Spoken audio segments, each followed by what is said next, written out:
answers according to the question asked. The first thing you have to remember is that it is not the summary you have to write for 6 marks question. That is wrong. You have to write the critical appreciation, that level. Here, your own reflection or your own interpretation is very important here. It is not understanding level, it is expression level. Therefore, you need to write the critical appreciation. In this video, I have given you the answers for some specific questions. In case if they ask a different question than what I have given here, then you have to use the points and write your own answer. So these points will help you build up your own answer. Comment on the imagery of night, day, black, white in the two soliloquies from Shakespeare's Romeo and Juliet. Or what is contrast and how has Shakespeare used it in the soliloquies in Romeo and Juliet? Contrast means using two things or two ideas together that are opposite to each other in characteristics. Here, white is contrasted with black in order to enhance the effect. There is some magic in Shakespeare's plays. The diction he uses, the poetic devices he adopts are highly commendable. The two soliloquies given are not in plain language, but they are ornamented with many poetic devices like rhyme scheme, simile, metaphor, alliteration, assonance, hyperbole, etc. And all these make the dialogues or soliloquies poetic. Rich imagery used in these soliloquies make them pieces of poetry. The imageries used are a sparkling diamond hanging upon the cheek of an Ethiop, a snowy doe dancing among the crows, a new snow kept on a raven's back, Romeo riding a huge bird called Night. Here in these soliloquies, contrast is used as a key factor that enhances the effect. Contrasting features like day night, black white, dull bright, soft rude, etc. are used here. A sparkling diamond against cheek of a fair woman would not have given the effect. The poet has used an Ethiop's ear as dark background. This enhances the effect and this gives a poetic quality to the soliloquy. Secondly, the poet contrasts Juliet's brightness against the dullness of the burning torch. While dancing, Juliet looks like a snowy doe, but the background used is interesting.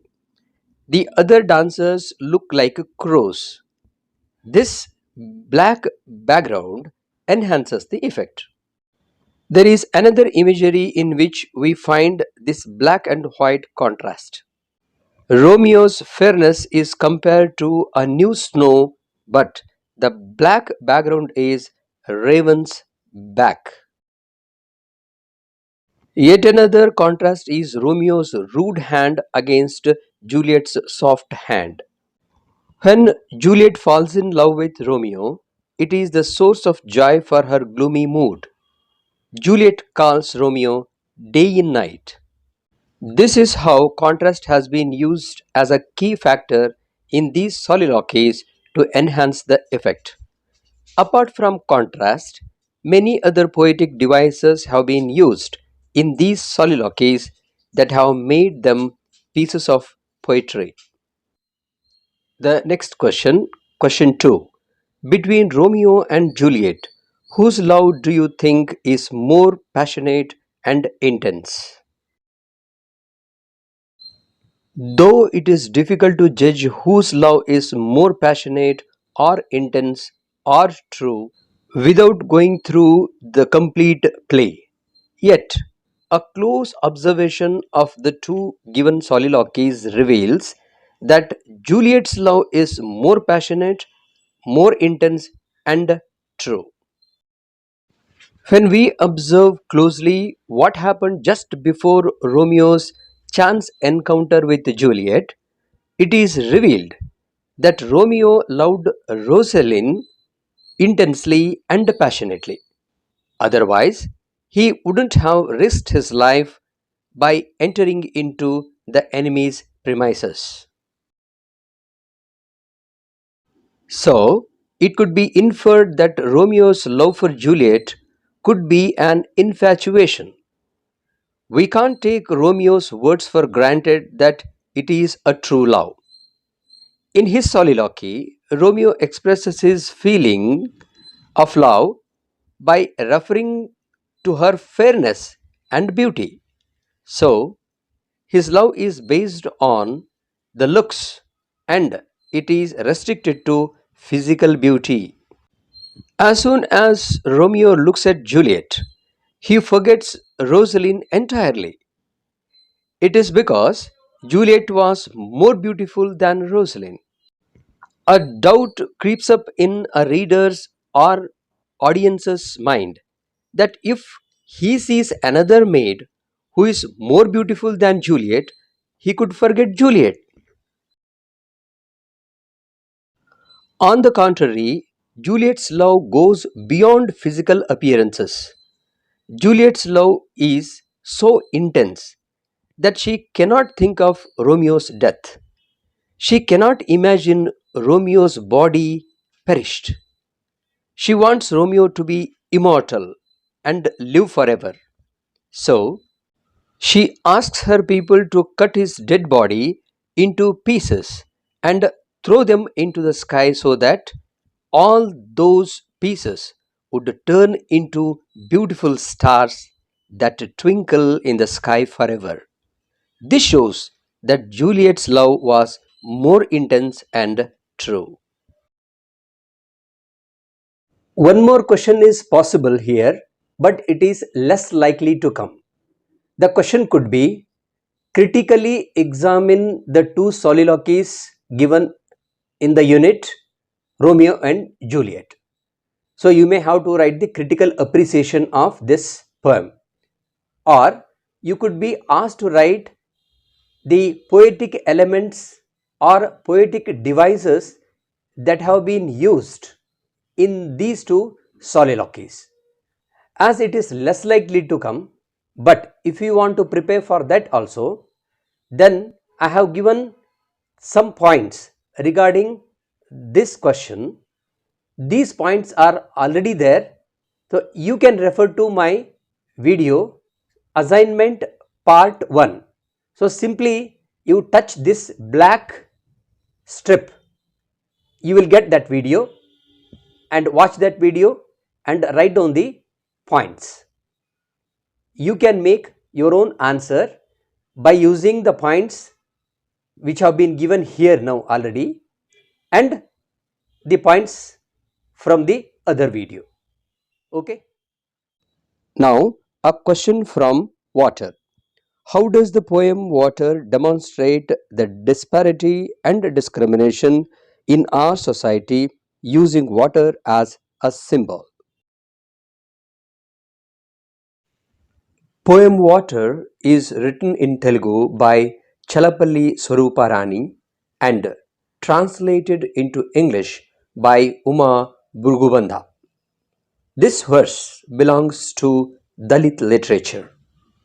This lengthy poem can be divided into three parts for convenience.